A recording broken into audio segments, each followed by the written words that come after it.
There we go. Thank you so much, Taylor. And we are so happy to join you all this evening.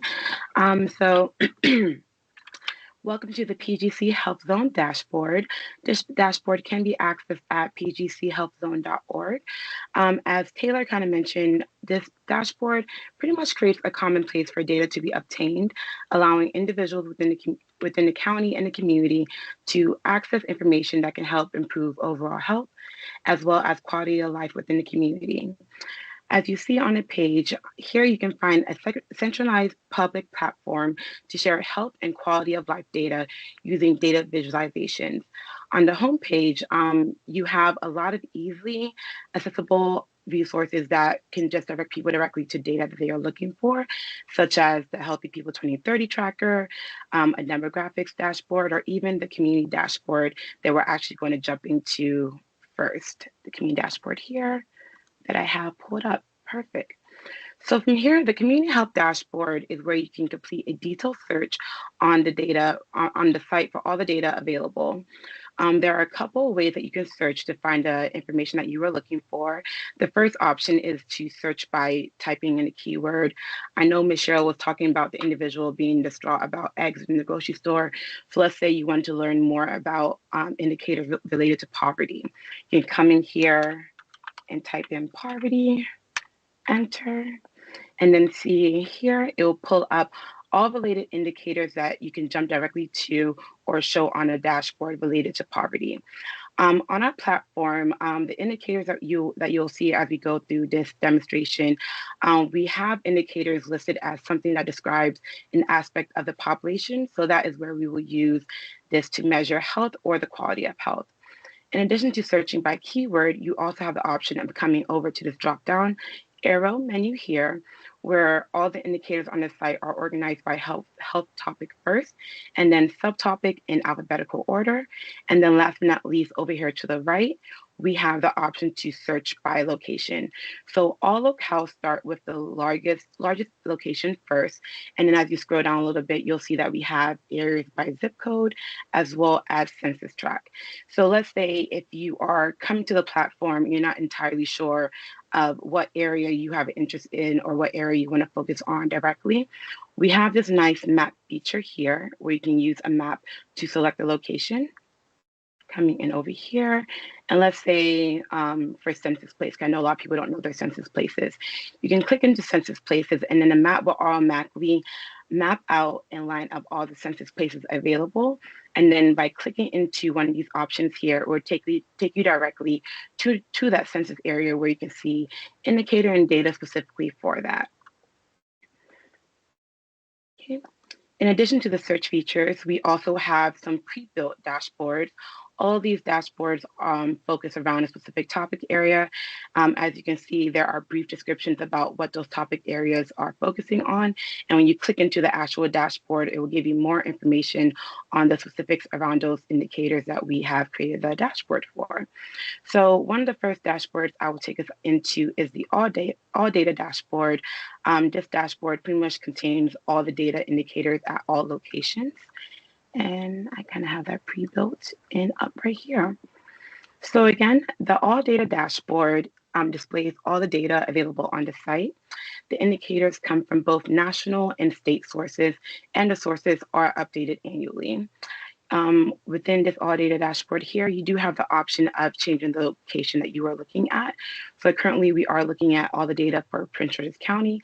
However, if you want to be more specific and look at a zip code, let's say 20705, when you click into it, the dashboard will update. And now you are looking at all the data available for the zip code specifically. As we scroll down a little bit more, you'll see that the data is organized by 5 main topic areas and then a series of subtopic areas alphabetically. And then when we kind of come over to our right, you'll see that you then have the value available for the indicator, the measurement period, so when the data was collected, and then some comparison values that are available for that indicator we are looking at. Over here to the left, you'll see that we have this legend that is pop in and pop outable that allows you to see more of a breakdown of what the icons and colors and graphics are actually showing in regards to the actual indicator you're looking for. So this kind of gives you a great breakdown of letting you understand what the values are saying and how it compares to, let's say, other Maryland counties, other Maryland zip codes, or even other US zip codes altogether. And then in addition to that, in this bottom right corner here, we do have a very helpful Help Center article that takes you to another site that will give you more of a breakdown of the comparisons that you are looking at. So just to kind of go into one of these, for example, looking at this first comparison here, it is the adults with cancer. You'll see that the value here is saying 5.4. And then the period that it was collected for was 2021. This first icon here is gauging this value compared to other Maryland counties. It being in the green right here is indicating that this value is in the best half of the communities that is compared to. Same thing with in comparison to other Maryland zip codes. It is also showing in green, and then also to US zip codes as well. And then when coming to compare it to a single value, compared to Prince George's County value of 6.0, this being a 5.4 and trending down, and it's indicating that this is a good thing, that it is trending down, which we have it as a green, as well as compared to the US value of it being 7.0 and this being 5.4.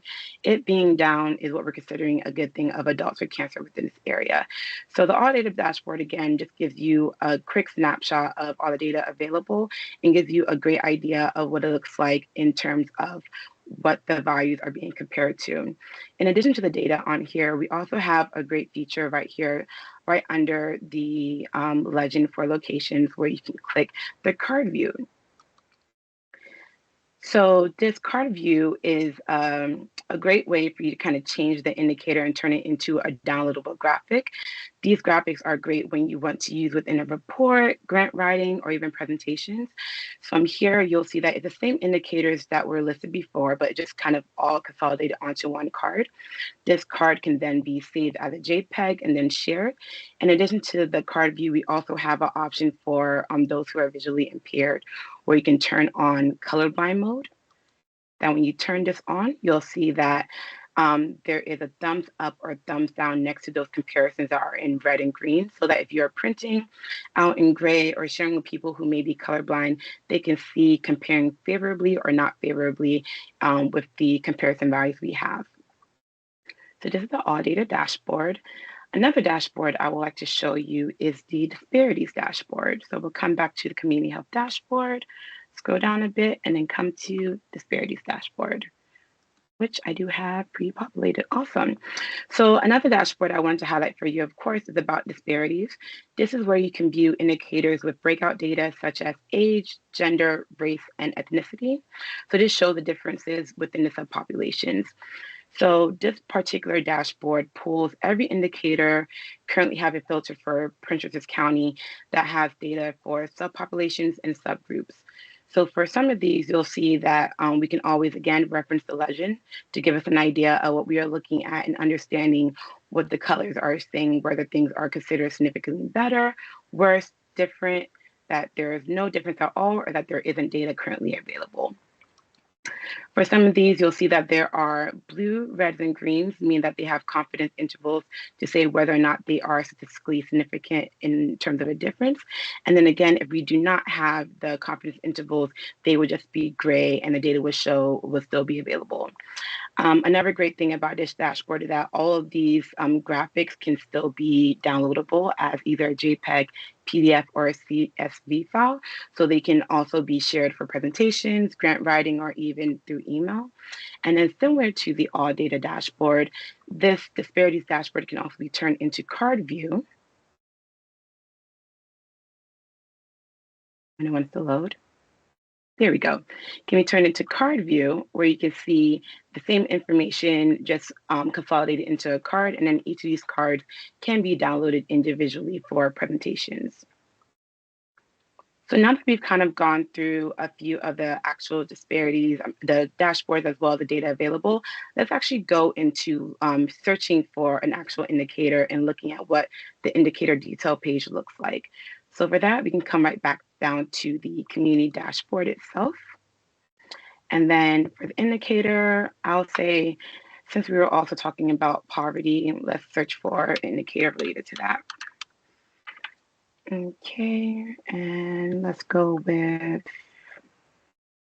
people 65 plus living below the poverty level. So you can go ahead and click into this. We'll have it specified for the county, which is Prince George's County, and then it will pull up the indicator detail page. So the indicator detail page is designed to give you more information about the specific indicator, including values for specific locations, changes in values over time, and details about different subpopulations when they are available.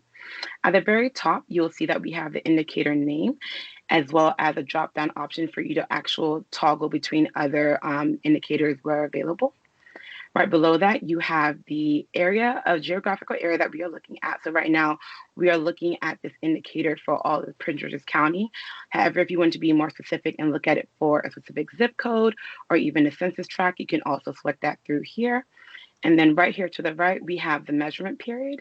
On the indicator detail page, it will automatically show the most recent measurement period for the indicator available. However, if you want to look at more historical data, you have the option to toggle through previous years to see how the data was showing previously compared to how it is showing now. Okay.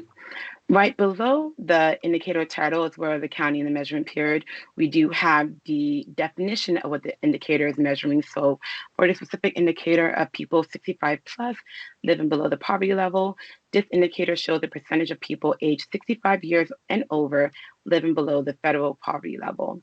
And then we also have our measurements here of letting you know how the value is calculated for this. So the numerator equals the total estimate of persons age 65 plus who had an income in the past 12 months that was below the poverty level over the denominator that is a total population estimate age 65 plus with poverty status determined. Right below that, we do have this very fun box here that is showing why this indicator is important. This information can definitely be pulled for, again, grant writing or even presentations, but this pretty much gives a quick summary of why we consider this indicator important and certain details that can kind of support why more information into this indicator may be relevant to you as you are looking for data within your community. As you scroll down a little bit more, you'll see that the indicator that we're looking at stays with us at the title, and it brings you more down to the more detailed area. To the left here, it shows you the geographical area we are looking at, which is still Prince George's County. We have the value of 8.8. Next, we have the source, so where the data is coming from. So this is coming from the American Community Survey 5-year survey. The measurement period, again, is showing from 2019 to 2003, which is mirroring what we have here. This source is, this page is maintained by Conduit HCI, and it was last updated in February of 2025. As we come over here to the right, you'll see that we'll see some of the same comparisons that we saw on the all data dashboard. However, on this page, as you hover over each of the different icons, it gives you more information of the context about the comparison, such as like the cutoffs of the quartiles, as well as additional technical notes. As you scroll down a little bit more, you'll see that we have a graph over time, which is also a downloadable graph that can be shared as a JPEG, PDF, and CSV file, as well as the graph selection by subgroup that allows you to have the demographics, the downloadable features showing as well. A great thing about this chart is that you're also able to turn on confidence intervals. We can show that here, and the graph will adjust accordingly. And then let's say if you wanted to change where the zero base axis is showing on the y-axis, you can go ahead and click that here, and it will kind of tighten up the map a little bit. As we scroll down a little bit, as we scroll down a little bit more, we'll see that we have the map. There we go. The map function of showing what this particular indicator is showing for all of PG County. However, if you want to look at it more by zip code area, select zip codes, and it'll show you the comparison of where each of these zip codes fall in terms of like the percentiles being the 50th percentile being the best, 50th to 75th quartile being the middle, and the worst being the 25th quartile, which is these zip codes showing 20710 as well as 20784. Then as we scroll down a little bit more, you'll see that we have the table where the values are being pulled from. And then we also have the reminder here where you can show that this table as well as graph can also be exported as a CSV file to be shared and circulated for however you want to present for your information. In addition to the information we have here, when we scroll down a little bit more, you'll see that we have additional details at the bottom of the page, letting you see that there are opportunity and resource to learn more about similar indicators to this indicator that we are looking at, as well as other resources available that are related to the indicator around poverty. So that is data related to it. So we have advocating for a better public health infrastructure. We have toolkit resources, as well as some funding opportunities that can allow you to see what funding is related to this poverty indicator. This poverty indicator that we are looking at. So now that we have kind of looked over the dashboard overview and kind of looked at a specific indicator, we're going to go back to the dashboard, and actually I will show you how you can actually build out your dashboard to be more particular and specific to data that you are interested in on the platform. So again, we'll come back to the community health dashboard here. And Tammy, just really quick, I'm going to interrupt. If anyone had any questions from what Tammy was just presenting, or if folks have familiarity with the site and have been using it, are there any features that have been particularly helpful to you, or any questions that you would want to ask Tammy while she's on?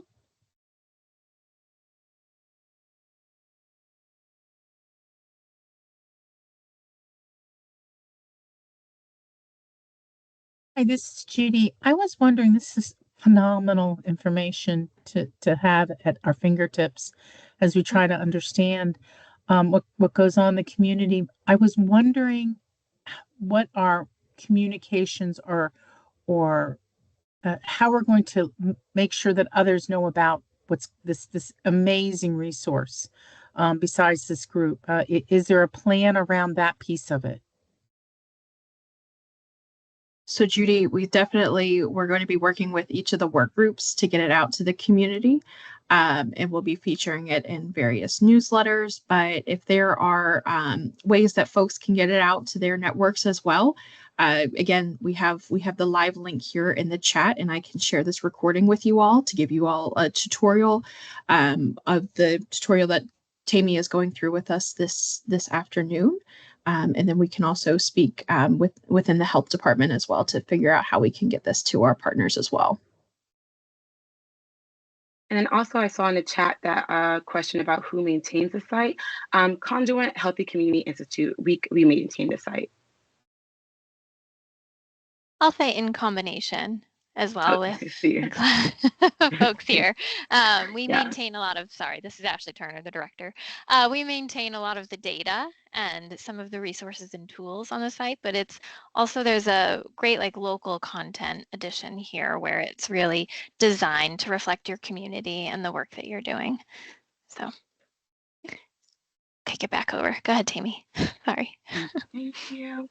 And then after this, I will also show you all our help center that kind of breaks down, that kind of has tutorial videos as well as more information in case you want to peruse the site on your own with some additional assistance on the side. So with the community health dashboard, yes, there we go. We were going to build a dashboard. Here we are. So we came back to the community health dashboard. So this was the first place I had taken us in the beginning of our demo. So when you want to come down and complete a drill down search and create your own kind of custom view of the dashboard, you can come here. This is accessible to anyone who comes to the site. So it's not just particular to any specific individual. Everyone who comes to the site has access to come here and do so. So to build out your own kind of dashboard, you just come over here to the advanced search feature, click into that. All right, and then it'll take you to this field that allows you to build a custom dashboard. From here, you can filter by a series of categories, and this is pretty much a great opportunity to compare information and data between geographies, as well as looking at indicators on a side-by-side view, for example. So let's say, for this example, again, we'll let's still keep it to Prince George's County that we want to filter by.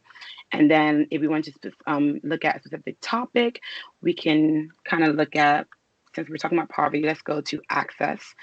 Let's see, healthcare access and quality can be the topic that we're looking at. Your option to filter by population. So if you want to get more specific, and let's say how like on the previous indicator, we're looking at adults 65 and plus, and you want to focus on adults within your search, you can specify your population from here. Next, you have the option of filtering by classification. So if there is specific area classification, such as physical determinants of health or social determinants of health that you want it to be specific for this dashboard, you can go ahead and select the classification from here as well.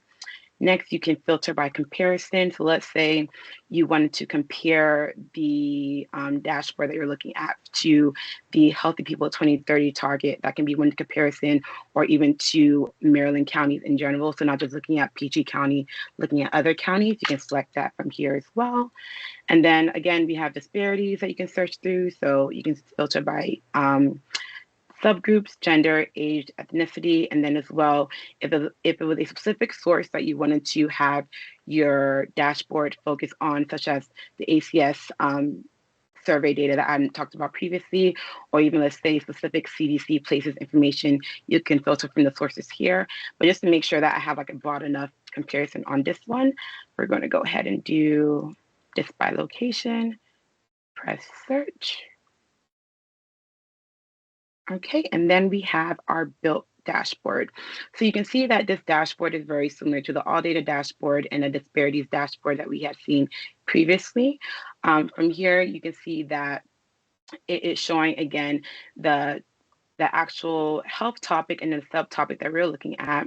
Since the area of focus we're looking at is PG County, all of the indicators that are here are reflection of Prince George's County. If we want to be more specific and let it be to a specific, let's say, zip code, I can actually change that real quick. Let's go to 20. It's actually my county. Haha. There we go. You'll see that the list had shortened a lot compared to the whole Prince George's County.